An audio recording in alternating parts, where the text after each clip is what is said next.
আপাতমস্তক শেখ হাসিনা একজন সৎ রাজনীতিক, এটা বিশ্বব্যাপী সমাদৃত। বাংলাদেশে প্রধানমন্ত্রী শেখ হাসিনার জনপ্রিয়তার মূলে সবচেয়ে যে বিষয়টা সেটা হচ্ছে তিনি অত্যন্ত পরিশ্রমী এবং সৎ জীবন যাপন। দেশ থেকে টাকা পাচারে দুর্নীতি সংস্কৃতি, এটা বিএনপি আমলে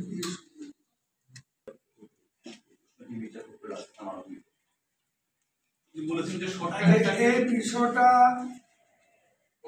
দুর্নীতি দমন কমিশন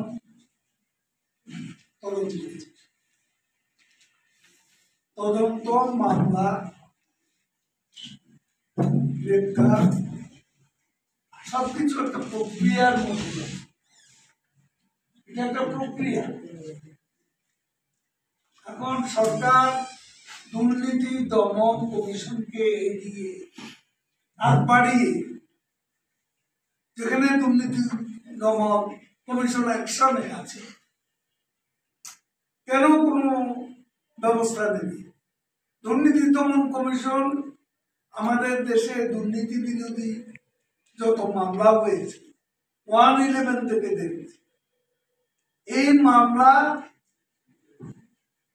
যখন হয় তখন এই দুর্নীতি বিরোধী মামলার পর তদন্ত করে মামলা হয়, তারপরে একটা স্টেপ আসে, তাকে জেলে পাঠানো হবে, এবং জেলে পাঠালে মামলা চলতে থাকে। মামলার রায় সে যদি দুর্নীতিবাদ সাব্যস্ত, অবশ্যই তাকে আমি দুর্নীতিবাদ বলব। এখানে কথা একটা, সেটা হচ্ছে যে এই দেশে ৭৫ পরবর্তীকালে কোন শাসক, কোন সরকার দুর্নীতিবাজদের বিরুদ্ধে ব্যবস্থা নেওয়ার সৎসাহস দেখাতে পারেনি শেখ হাসিনার সরকার, সেটা দেখিয়েছে। দেখেছেন কে তুলে দিয়েছে? অভিযোগ করেছে ফখরুলের অভিযোগ তো এখন তার তো সব ব্যর্থতার দগদগে খড় তার চারপাশে, তার কোনো অভিযোগ, সে তো একটা ব্যর্থ নেতা। সে নির্বাচন 15 বছর ধরে আন্দোলন করলো, নির্বাচনেও ব্যর্থ, আন্দোলনেও ব্যর্থ। নিজের দলের লোক পার্লামেন্টে পাঠায় আর নিজে নির্বাচন পার্লামেন্টে অংশগ্রহণ থেকে বিরত থাকে। এই দ্বিচারিতা হলো তার গণতন্ত্র।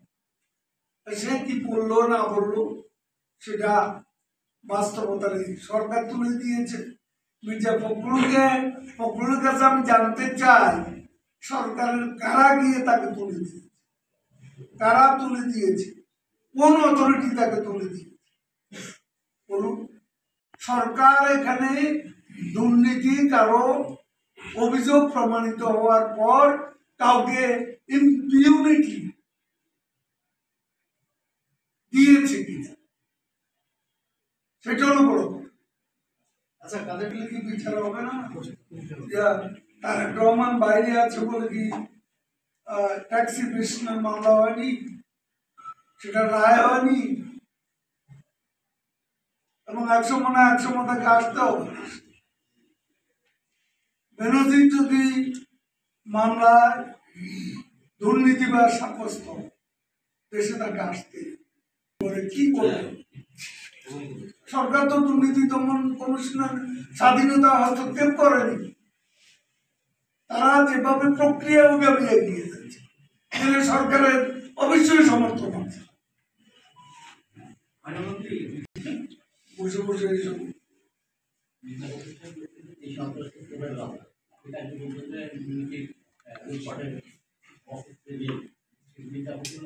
বলছে যে এই ঠাকুর হচ্ছে সোমের বাবা এবং মহাভারত। আপনার কি মনে আমার তো মনে করে যেটা মন্দিরে যাবো সেটা আমার চোরের রাজা মহারাজা বীর 5 বার যারা বিশ্ব আর বিশেষ করে সংখ্যালঘুদের সব কিছুর বিচার ছাড় দেওয়া